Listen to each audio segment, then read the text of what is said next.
ጸጉራችሁ እንደዚህ ከነበረና በጊዜ ሂደት ደግሞ እየተነቃቀለ የተበጣጠሰ ወይ ተቆራረጠ ካስቸገራችሁ ብዙ ጊዜ እንደምነግራችሁ የሩቲናችሁ ችግር ነው።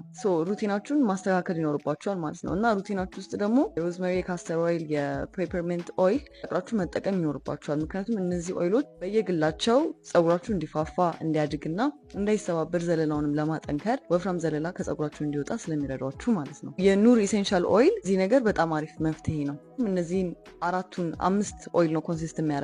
የቀኑ አፕላይ ማድረግ ትችላላችሁ። ኢዝሊ አፕሊኬብል ነው። ቀጠን ያለ ስለሆነ ኢዝሊ ፔኔትሬት ያደርጋል እና ለሎውም ለሃይም ፖራሲቲ ሄር መሆን የሚችል ነው። ስለዚህ ይህንን ሩቲናችሁን ኢንኮርፖሬት አድርጋችሁ 3 ወር ቢያንስ ኮንሲስተንሲያችሁን ጠብቃችሁ ሞይስቸራይዚንግ ሩቲን እና ፕሮቴክቲቭ ሄር ስታይል አንድ ላይ አድርጋችሁ ለውጡን በትንሽ ጊዜ ውስጥ ማየት ትችላላችሁ። ግን ማሳጅ ማድረግ እንዳይረሳ 15 ደቂቃ አፕላይ ባደረጋችሁት ቁጥር ይህንን ኦይል ማሳጅ ብታደርጉት በጣም አሪፍ ነው ማለት ነው። በየግላችሁ ያላቸውን ጥቅም ኢንዴፕስ ቪዲዮ ስለሰራው እሱን ገብታችሁ ቼክ ማድረግ ትችላላችሁ። ይህንን በዚህ ስልክ ቁጥር ማግኘት ትችላላችሁ። ካላችሁ ኮመንት ሴክሽን ላይ አስቀምጡልኝ። ባይ